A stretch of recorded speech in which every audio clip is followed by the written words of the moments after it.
Olá, aqui é Andréa Volney da Pedagogia Quântica e o meu convite para você hoje é a gente refletir sobre as dificuldades de aprendizagem. Mais especificamente, como é que a gente lida com o erro das crianças.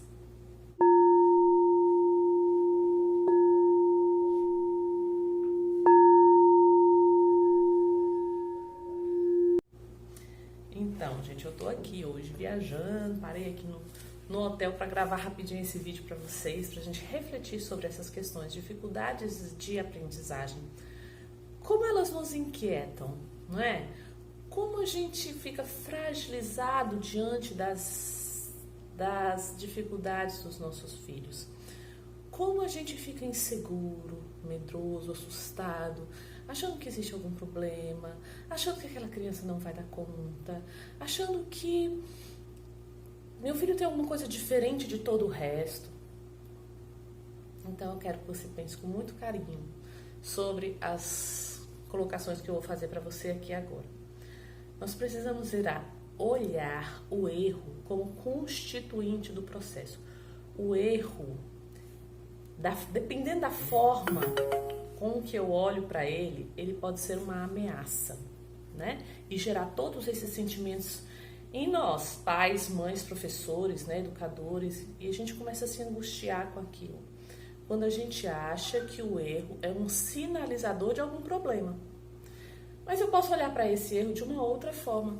Eu posso olhar para esse erro como um processo, uma etapa. E quando eu olho para isso como uma etapa, não com um tempo certo estabelecido, porque cada criança tem um tempo. Tem crianças que vão apresentar a mesma dificuldade de aprendizagem durante um tempo. Isso não pode nos abater. Isso tem que mostrar que a gente tem que continuar com aquelas estimulações. E aí a gente estimula de uma forma, não deu certo, estimula de novo, estimula de novo, estimula de novo. Sempre olhando para o processo. Porque daqui a pouco essa criança constrói. É assim que as coisas acontecem, tá? Então, olhar para esse erro como constituinte do processo. Tem algumas mãezinhas que chegam para mim e falam assim: Andréa, meu filho está com 5 anos e está com dificuldade na escola. Então, será? A dificuldade na escola é muito precoce para a gente falar que uma criança de 5 anos de idade está com dificuldades na escola. Porque ela está num processo borbulhante de construção interna, de aquisição de conceitos internos. Então, para se manifestar uma dificuldade de aprendizagem e para essa dificuldade de aprendizagem se tornar um transtorno, é um caminho muito longo ainda. E se eu começo a olhar para primeiro, segundo erro da criança e já me inquieto com aquilo, quanticamente a gente traz um peso enorme para essa criança. Porque a criança sente. E aí ela fica insegura. E aí ela não se revela. Porque ela passa a acreditar que ela realmente tem dificuldade. Então, antes de sair apontando e dizendo: olha, meu filho está com dificuldade nisso, meu filho está com dificuldade nisso, vamos mudar a nossa pergunta? Vamos falar assim: qual é a melhor forma de estimular para que o meu filho aprenda a ler mais rápido? Olha como ficou legal, como ficou diferente. Se você fala assim: o que eu faço? Meu filho está com dificuldade de ler. Vamos mudar a pergunta para um foco positivo. O que eu faço para estimular que a leitura do meu filho fique cada vez mais fluente? O que eu posso fazer para estimular que o meu filho separe as palavras, porque na hora que ele vai escrever, ele ainda está escrevendo aglutinado, ele ainda está, porque é um processo, não é um erro, não é um determinante de que aquilo é um problema.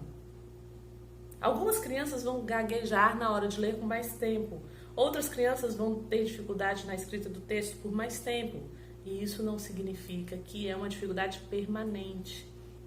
E a minha grande preocupação é que muitas vezes nós estamos olhando para as dificuldades como elas fossem permanentes e que sejam transtornos. E a gente já começa a buscar, né? Não, porque ele está assim, não está aprendendo e E aí começa todo um processo de desgaste emocional. E as nossas emoções, elas são um pano de fundo para aprender. Então a dica que eu deixo para você é o seguinte: deixe o seu filho confortável com o erro. O que é isso, André? Como assim? Eu vou deixar ele errando? Sim. Você vai ensiná-lo a olhar para o erro de uma forma que aquilo ali não seja uma ameaça para ele.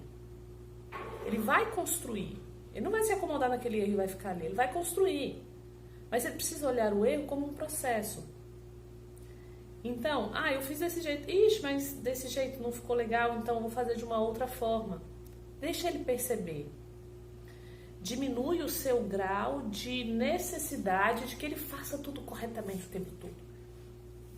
Então, essa criança vai escrever um texto e aí tem uma borrachinha, né? Que a borracha é uma coisa mágica. A borracha, quanto mais usa, mais a criança fica medrosa. Quanto mais ela usa a borracha, mais insegura ela fica. Sabia que a borracha pode ser um termômetro para você avaliar o nível de segurança do seu filho? Quanto mais ele está apagando, mais inseguro e mais medroso ele está. Então ele tem ali algo para ele expressar, ele quer expressar alguma coisa, mas ele fica com medo de frustrar a mãe, de frustrar o pai, de frustrar a professora, porque todo mundo espera que eu dê a resposta certa. E se eu não dou a resposta certa, as pessoas não vão gostar de mim. Isso é um processo inconsciente. Então eu fico com muito medo. E quanto mais medo eu tenho, mais eu me fecho na minha resistência, na minha insegurança. Já viu aquelas crianças que ficam com o olhinho assim, buscando para ver se você autoriza que se ela faça aquilo? Você fala assim, vamos escrever? E aí a criança vai escrever e ela mal começa, ela olha para você. Depois ela olha de novo. Depois ela olha de outro, tipo assim, ai meu Deus, será que eu vou errar? Sabe qual é a criança que aprende mais rápido? É aquela criança que erra, erra e tá tudo bem para ela. E pode parecer um grande paradoxo, né? Como é que eu vou ensinar, mas eu vou deixar a criança errar? Então, como é que você lida com o erro? Qual é o nosso grau de exigência? Porque muitas vezes a gente não se permite errar, né? A gente quer estar dentro de um padrão de excelência. É bom estar no padrão de excelência? Desde que isso não traga sofrimento. Desde que isso não traga, não diminua a sua qualidade de vida. Porque quando a gente vive num padrão de exigência, de que tem que ser dessa forma e pronto e acabou, é bem possível que nós estejamos sofrendo com isso. Então, vamos deixar as crianças confortáveis para errar, tá? Mas não vamos deixar de estimular. E aí ela vai percebendo e se dando conta de coisas que ela pode fazer de um jeito mais apropriado. Então não é nem 8 nem 80. Não é nem largar e abandonar e deixar a criança fazer tudo errado. Não é isso que eu tô falando aqui. E nem é exigir que essa criança tenha uma performance mega, super, ultra, master. Mas que ela fique à vontade para expressar. À vontade para colocar o que ela quer. Para escrever do jeito que ela acha que é. E aí, você vai criando situações, se não for naquela hora, não, vamos corrigir aqui agora. Às vezes nem precisa corrigir ali na hora, você observa aquele erro, você percebe qual é o foco ali, que dá dificuldade dela, depois você vai criar um jogo, vai criar uma brincadeira, vai criar algo para que ela possa pensar sobre aquilo e construir. Então, é um processo investigativo. Lidar com os erros das crianças é um processo investigativo. Pensa num cientista. O que o cientista faz? Ele fica ali observando apenas e preparando situações para validar as hipóteses, para ver se isso funciona, se isso não funciona. Então é desse jeito, você vê um erro, não se descabele. E aí você vai ver o erro ali e aí em outra situação, num jogo, numa brincadeira, em outra tarefa, você cria oportunidade para que aquela criança pense sobre aquilo e que reconstrua aquilo. Porque se eu fico toda hora assim, apaga, faz de novo, não tá certo. Não tá bonito isso aqui não, vamos apagar outra vez? Eu desisto, você desiste, qualquer um desiste. Porque nós queremos ser validados nas nossas produções. tá? Então, é um caminho aí de equilíbrio, né? Da gente testando e experimentando. Não tem, assim, uma forma exata de fazer. Mas eu tenho certeza absoluta que se você está seguro no seu lugar de pai, de mãe, de educador, você sabe a melhor forma de fazer. E você vai buscar a melhor alternativa para ajudá-los. Tá bom?